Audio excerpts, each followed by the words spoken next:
Eu sou o professor Paulo Sérgio e nós vamos trabalhar atualidades. É preciso que você perceba que a atualidade ela é uma disciplina de uma complexidade enorme. Muitas vezes, quando a gente tem a atualidade como foco para um concurso, para o tema de uma redação, a minha grande preocupação e, na verdade, o meu maior temor é exatamente o que trabalhar em atualidade. Por que eu estou te dizendo isso? Porque a atualidade é absolutamente tudo. Nós temos que trabalhar com cultura, com o meio ambiente, com a sociedade, com elementos que vão das coisas mais importantes até aquelas que aparentemente são as menos importantes. Mas, em termos de atualidades, nós temos então que buscar uma linha de raciocínio. Porque não adianta, na verdade, nós ficarmos aqui falando a esmo sobre fatos que não tenham nenhuma conexão entre si. Isso pode causar muito mais uma falta de compreensão, isso pode causar muito mais uma desinformação do que, na verdade, a atualização e a informação. O que é a atualidade? Eu costumo dizer que a atualidade é como se fosse uma árvore. Você tem um tronco, as raízes, e você tem as folhas que são sempre jovens. E esse tronco, evidentemente, ele está sempre evoluindo, crescendo, se fortalecendo. E as folhas eventualmente caem, renascem, etc. Então, na verdade, gente, a atualidade, ela não é aquilo que está aí no momento imediato. Não. Vou te dar um exemplo. Se você pegar a crise palestina, a crise da Palestina com Israel, há quanto tempo isso vem acontecendo? Desde 1948. Desde 1948. Portanto, há mais de 60 anos. Nesse sentido, o que eu tenho? Eu tenho um tronco, eu tenho raízes profundas e hoje, se eu abro o jornal, um palestino se explodiu na faixa de Gaza. Hoje, se eu abro o jornal, Israel diminuiu ou aumentou seus assentamentos na Cisjordânia. Está vendo? São folhas jovens sobre o mesmo tronco. Então, nesse sentido, para entender a atualidade, eu não posso ficar, às vezes, muito preso ao que está acontecendo agora. Isso sim, é claro, é importante. Mas o que a gente pretende aqui no nosso curso de atualidade? O que nós pretendemos no nosso curso de atualidade é dar a você a condição de você ter o acesso à informação. Porque onde você vai se atualizar? Você vai ouvir uma notícia de rádio, você vai ler uma notícia no jornal, mas aquilo não vai fazer o menor sentido para você se você, de repente, não tem o acesso, se você não tem determinados conceitos e determinadas informações que vão te possibilitar sempre recolher e recorrer às folhas jovens dessa árvore, que é exatamente a base sobre a qual nós vamos construir as nossas ideias de atualidade.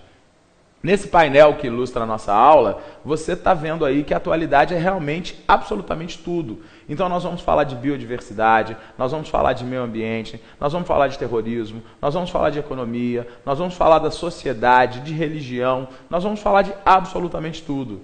Porque a atualidade diz respeito à vida do homem. E a vida do homem tem toda essa complexidade.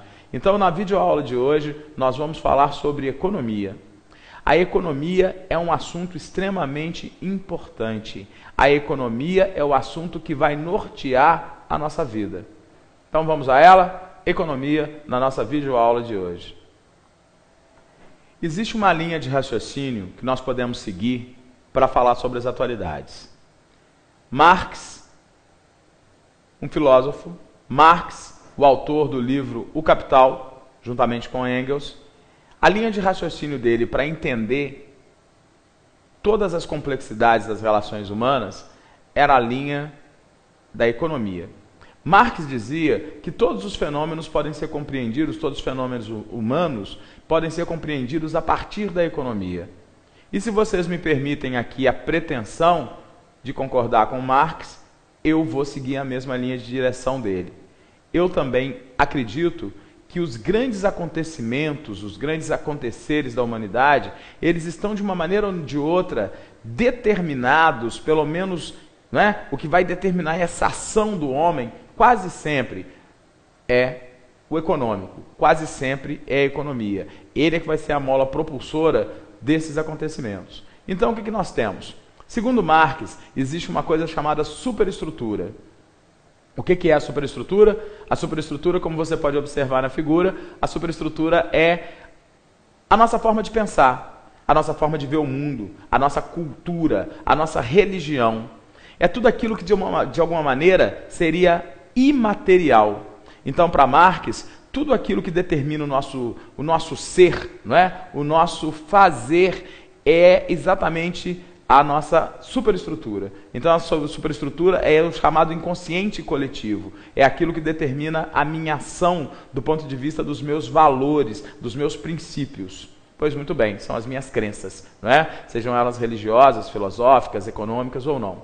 Mas Marx diz que a maneira como eu me comporto, a maneira como eu determino a minha superestrutura, isso é estabelecido a partir de uma conjuntura que ele chama de infraestrutura.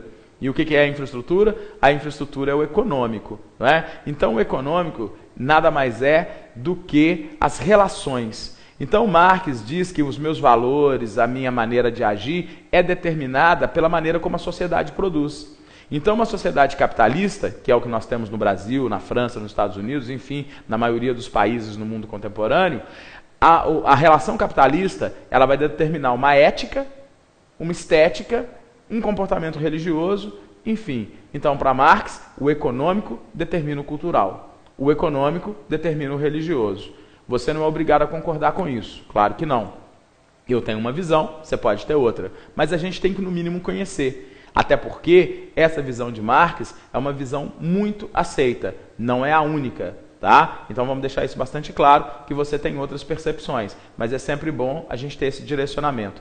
Isso pode, inclusive, ajudar você na elaboração, por exemplo, de uma redação. Né? Isso é muito interessante de se perceber. Bom, qual é a nossa infraestrutura? A nossa infraestrutura, no presente momento, é o capitalismo. E o que é o capitalismo? O capitalismo é um modo de produção. O capitalismo é um sistema através do qual a sociedade vai produzir economicamente. O capitalismo é um sistema que vai determinar as nossas relações. Então, o que você é? Qual a sua classe social? Como é que você vê o mundo? Quais são os seus valores? Você quer vencer na vida? Você quer ganhar dinheiro? Você quer trabalhar? Você quer... Tá vendo? São valores determinados pela maneira como a gente produz. São valores capitalistas. São valores de uma sociedade ligada ao capitalismo. Mas vamos lá. O capitalismo é um sistema. E o que a gente tem no momento? No momento, o capitalismo está doente. O capitalismo é um sistema doente. E ele está tão doente, tão abatido, que o capitalismo andou na UTI. Ele saiu da UTI e agora ele está aí em observação. E nós, capitalistas que somos, dependentes do capitalismo que somos, nós estamos rezando, torcendo para que o capitalismo não venha sucumbir. Por quê? Porque se o capitalismo sucumbir, nós vamos com ele. Afinal de contas, a economia está absolutamente interligada em torno desse sistema, o capitalismo. O capitalismo é um sistema que vem apresentando, que vem dando de vez em quando algumas crises, que muitas vezes a gente chama de crise sistêmica, já há algum tempo, já há algumas décadas. A primeira grande crise do capitalismo, você se lembra, não porque você estava vivo, é lógico, mas porque a gente estuda muito sobre isso, é a famosa crise de 1929. Lembra lá que a gente estudou na escola? Pois é, a crise de 1929, que aconteceu lá nos Estados Unidos, em Wall Street, Nova York. Aquela crise, o que ela teve como consequência? A principal consequência da crise de 29 foi o desemprego. E a situação foi tão brava, foi tão séria, que naquela época as pessoas chamaram a crise de a Grande Depressão. Porque foi depressão mesmo, nos dois sentidos do termo. Foi depressão porque foi uma depressão econômica, não é? Então houve uma depressão econômica, houve uma situação de retrocesso na economia e houve uma situação de depressão emocional. Porque as pessoas ficaram tão destruídas emocionalmente com o desemprego, porque o desemprego é algo que destrói moralmente as pessoas, não apenas economicamente. Porque nos nossos valores capitalistas, Marx não falou que os meus valores são determinados pela maneira como a gente produz? Porque numa sociedade capitalista, um dos meus valores, aquilo que me dá dignidade, aquilo que me deixa inteiro do ponto de vista emocional, é também, entre outras coisas, ter um emprego. E se eu estou desempregado, a sociedade fica doente. Se há um desemprego em massa, de maneira coletiva, essa sociedade apresenta uma patologia. E é por isso que nós tivemos a Grande Depressão. Então voltemos à nossa questão central. O capitalismo está doente? O capitalismo vem estando doente. Ele teve uma grande crise, uma primeira crise, um surto em 1929. Levou décadas para se recuperar, ele só vai se recuperar depois da Segunda Guerra Mundial. O capitalismo apresentou uma outra crise nos anos 70, depois de um período de breve prosperidade, não é? E o capitalismo apresenta uma crise nos anos 70, depois nos anos 80, nos anos 2000. E nesse presente momento, no século XXI, o capitalismo dá de novo uma grave crise. Mas e aí? Estamos nos recuperando? Já nos recuperamos? Como é que anda a situação? E é isso que nós vamos analisar então a partir desse momento. Para dominar essa questão do capitalismo e da economia, nós precisamos de alguns conceitos fundamentais. Quem é esse senhor aí com essa bela peruca?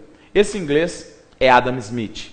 Adam Smith é o pai de uma teoria econômica que algumas pessoas conhecem, mas não conhecem muito bem. Adam Smith é o primeiro economista da história. Ele era um filósofo e ele é a primeira pessoa a ver a economia como uma ciência. E ele cria uma teoria econômica chamada liberalismo econômico. E o que é o liberalismo econômico? O liberalismo econômico é a ideia de que o Estado não deve interferir na economia. O Estado não tem que ser interventor. Perguntaram para Adam Smith: Ô Adam Smith, como é que vai ser as relações, como serão as relações econômicas? Quer dizer, quem é que vai determinar o preço das mercadorias? Não é o Estado que vai determinar? Quem é que vai determinar a taxa de lucro? Quem é que vai fazer o preço subir ou o preço baixar? Adam Smith disse que haveria uma mão invisível que interferiria na economia. Para ele, o mercado é autorregulador. O que isso significa? Significa dizer que no mercado autorregulador existe a lei da oferta e da procura. A lei da oferta e da procura, ela é determinada pelo quê? Por essa relação óbvia na economia. Se eu tenho pouca mercadoria e muita gente querendo comprar, o que acontece? O preço sobe, é como se fosse um leilão. Se eu tenho a situação contrária, é lógico que o fenômeno contrário vai acontecer. Quanto mais gente querendo comprar, não é? Quanto menos gente, querendo comprar e muita mercadoria sendo ofertada, a tendência de quê? É de queda do preço. Pois muito bem. Então, para Adam Smith, o Estado não precisava interferir na economia. Para Adam Smith, bastava que se permitisse que as leis de mercado se estabelecessem. É o tal do laissez-faire, ou seja, o Estado não precisa fazer absolutamente nada, porque o mercado é autorregulador.